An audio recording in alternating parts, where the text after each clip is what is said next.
Hi guys, welcome to my channel. This one is obviously the first one of this year, which I'm going to start doing a lot more this year. For myself, I'm don't really want to build CNC machines for anybody else this year. To be fair, I want to concentrate on more for myself.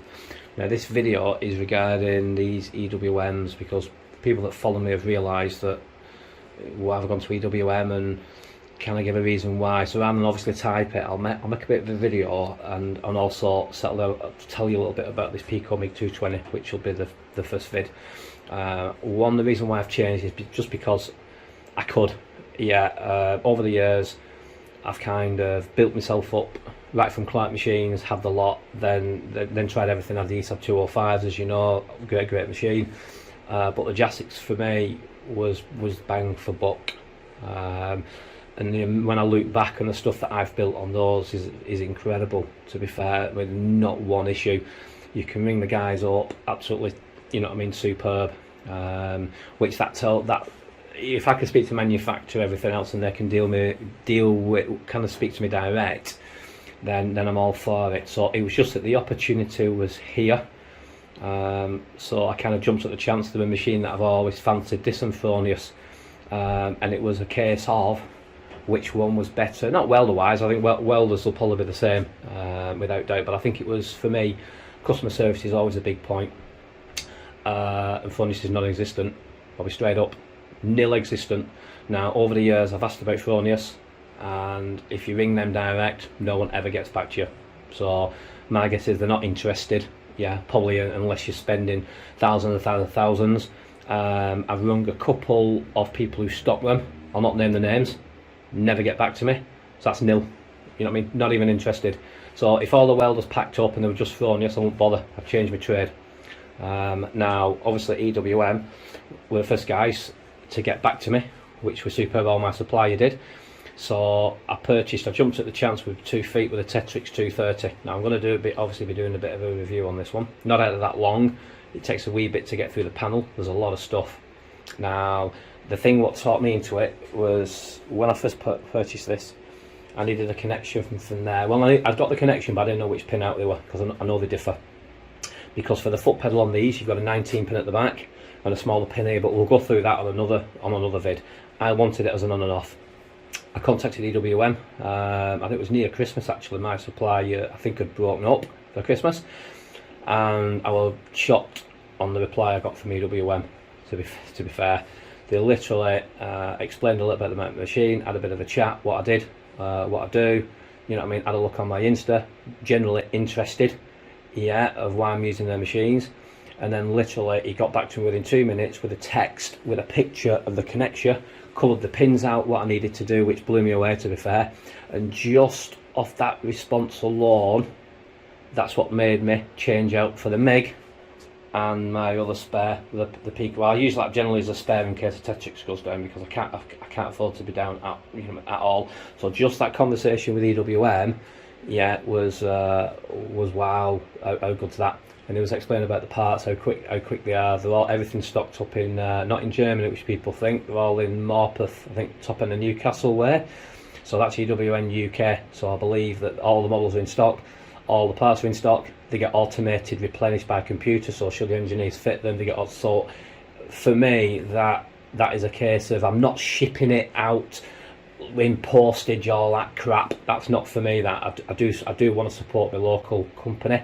And these chaps here, I'll put the links in. There's Ultra Welding in Manchester, and Welders were Discount Warehouse. They're the same company actually. I think one brother owns one, the other brother owns the other one.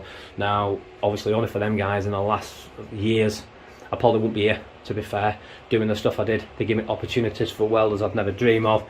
They give me the prices or whatever. So, if any of you is interested in any of the models that I've had from the ESABs, EWMs or whatever, honestly, let me know. I'll pass you the details on. Tell them you spoke to me first, and I'll guarantee there'll be another one in the UK with a chunk, my guess. So that's that. So that's the reason why, guys, I'm on the EWM. Nothing at all to do with JASICs. JASICs are easily as good. So it was just that I had the opportunity, and the basic question is, when people say, are they as good? yeah. I knew straight away with the TIG, with the you can do more stuff. There's no disrespect to JASIC, but obviously there's a price difference, guys. Yeah, and with any metalworking stuff, you do get what you pay for. Yeah, I know people buy these welders off Amazon and say, "Oh, look what I built." The thing is, yeah, you get what you pay for. So, moving on. This one, obviously the Pico Mig 220. So I get a lot of questions: how big is it? What's it like? Blah blah blah. So this gives you, that's my work table. That's a 1 meter by 1 meter fixture table. So you can pretty much see with the size of it. Now I've got tape measure, guys. Just 1 second. And I'll tough roughly, because it is like a little. It's a smaller unit than what I thought. That pretty much it is. It's about 450 mil long, between 450 to 500 mil, including that pack thing. So it's a nice little chunky thing. Now, obviously, for the smaller welders, they're the only ones that I know that has a 4-roller feed. Except, before guys jump in, is it the Kempe 205 Master Mig? I think it is the Pulse machine. That's got 4-roller feed. Now, I've seen one review on YouTube, and he seemed to be struggling changing the rollers. It was like a really fiddly thing, which I was like, oh, hang on a minute, what's you know what I mean, what's all that about? So, but this one, no, it is sturdy. And if I can zoom in here with you, obviously that flap will screw up that screw, and then you've got little screws there. But obviously you can see the cogs behind the drive reels are the biggest I've seen on any small unit. They're not messing about on those. Now, obviously, the bearings on here, they're not the small ones. You can quickly with this screw drop the bearing. Everything is really interchangeable. Excuse me, quite quick. Now, obviously, I can imagine if they have similar material as a Thonius. My guess is they're an easy swap. So if something else breaks, I don't expect my welder to go in for that one. Yeah, if I speak to them direct, I'm sure they'll let me fit it. So they're those. Now, you got your 5 kilo reel, and obviously you've got your chart here. Now I'm going to go through the panel in a minute, because it was a bit different. I mean, it's a Synergic machine, but unlike the JASICs, where you can literally just jump straight on it, turn this, turn that, blah blah blah, look at the manual, throw the manual in the bin, and away you go. I couldn't do that with this. Nothing wrong with the unit, but what they've done is they've kind of done all the calculations, all the working out. Obviously they've done a lot of work to make it easier for us. Now, so obviously these will come to light in a sec when I do the other video. So basically the blue ones are all the Pulse, yeah, and the standard by that, and the white ones, yeah, and are basically your normal stuff. Now, obviously these jobs are these numbers are pre-programmed in. Now, I took a little bit of a while to work that out, because I bunged in on job number 1, I think it was, and I know it was a 220 amp welding. It went up to 200. I thought, wow, what's going on here? So it was only when I dug the manual out that the settings, because on here you can hold buttons in. I'm going to go through the panel. You can basically hold stuff in to change pre-flow, post-flow, everything else. Now you do have, if you have a look on here, so you've got one setting there, which is, if you have a look on there, 188, sorry. So obviously once you set to 188, everything's manual.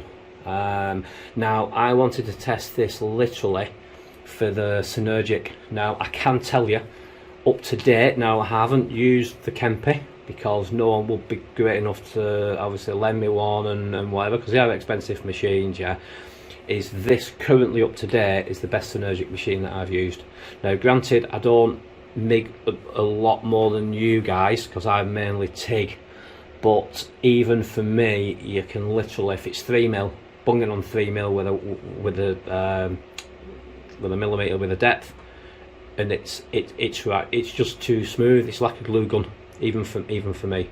So they have got it a little bit right. This is not a welding vid with it, because obviously everyone welds differently with MIG, and I'm not the greatest at MIG. I mean, you can see me instas probably looks better than most actually MIG, but I wouldn't say I'm great. Don't be obviously judging me on the MIG stuff. I'll be quite honest.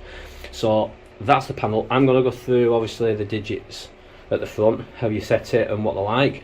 Any questions, obviously please ask. And obviously I'm going to do more of these because a lot of people's asking about obviously the Tetrix. Now I can show you how that welds, obviously with the TIG compared to obviously my other vids with a power weld. So let me get set up on here, and I'm going to turn it on, and I'm going to show you what you expect from the panel. So I'll be back in a sec, guys. Hi guys, welcome back. Now then, I'm just going to go a little bit through the panel on this one and tell you how it works. Now basically what they've done is, if you look at the sheet that I like on the side of the panel where it was all the multicoloured jobs, the blue ones were pulse and the normal ones were normal. And basically what they've done is these jobs in the middle, they've pre-programmed them. So example, number 6, they start at the pulse, so obviously we can choose between standard and pulse. Now if we change the job to number 1 and then hit the pulse, you'll realise it'll basically give you an NOP sign, pretty much no pulse, and everything's preset. So on here you've got, depending on the wire diameter and everything else, they pre-program the jobs obviously the best that they can. Now also on here you've got jobs from 188. Now they're manual, so once you flick it on job 188, so I'll show you. So if we go into these jobs, so all these are programmed. So if we go to 188, that'll go. That is now, that's telling you no pulse because it's not available, so we'll knock that to standard.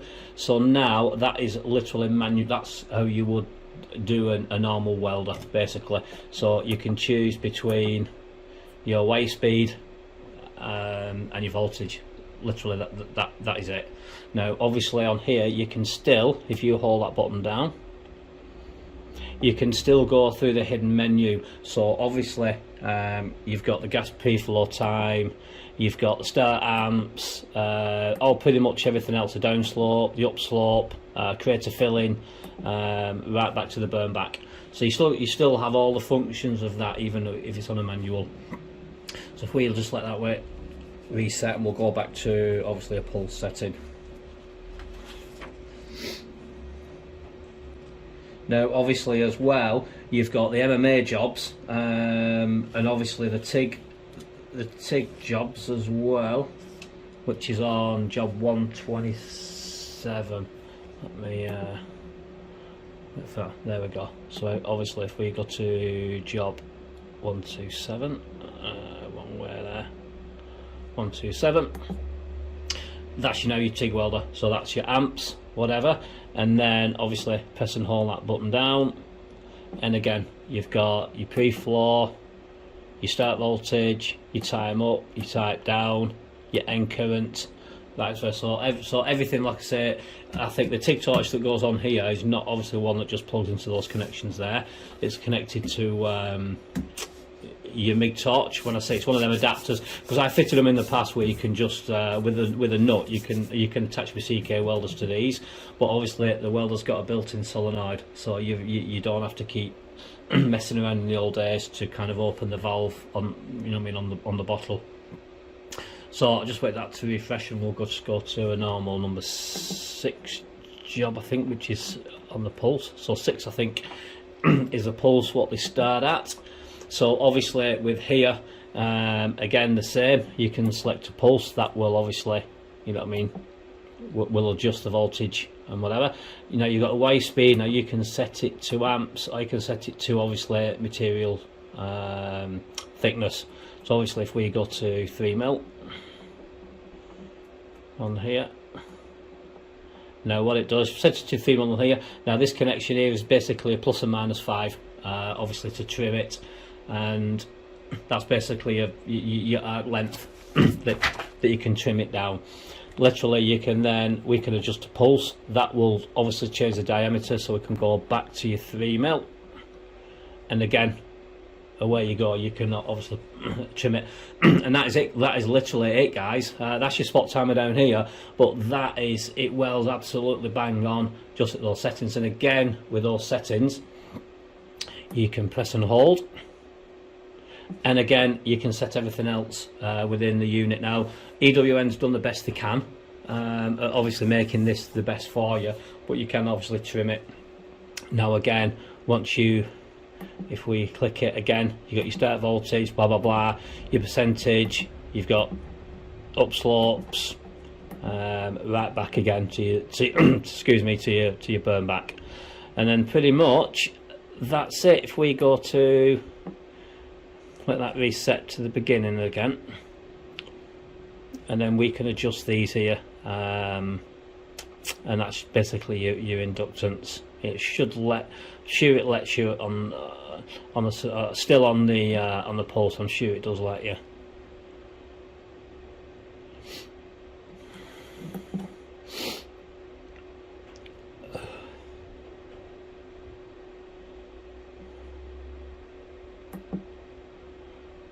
There we go, yeah. So once it's back, so obviously we go back on to, if we don't hold it and press it down, then it lets you then adjust on that one. So obviously that gives you more penetration, and then on the minus side will give you obviously a wider pool, a smoother pool, and that's it. So all the jobs are preset, guys, except for obviously 188. The only other thing I can say to this unit is that they're the small ones, so I had to get myself, like I said, like a fly lead to convert it to the bigger ones, and that's it guys. So as we build stuff and move on, obviously I'll show you the welds. Now I've had a little go, that's pretty much it on here, and like I said on the first part of the vid, even for me, I'm not a massive MIG. I can't, like I said, you know what I mean, you can't compare my MIGs, but they do look nicer than most, and it is like a glue gun.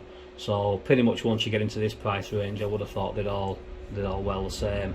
Any questions on that or anything that you want me to do with it, then obviously drop us a line and I will do that. This was just a little bit about the panel works, because I've had a few questions going, oh, it's limited and you don't have many buttons and this, that and the other, and that's to obviously to prove you wrong. Now what you can do as well with this is if they have latched and unlatched, obviously which is pretty much same as 2T 4T. Now obviously on the 2T, on the 4T, obviously they correspond, because you can let go of the trigger and let it down slope, press it again, let it then rise up, then press it down slope. So you can actually mess around with it a lot more.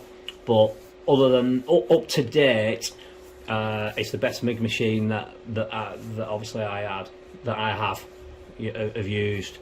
Now that includes obviously the Fronius, because I've tried the Fronius, but in my world it's not as good as this.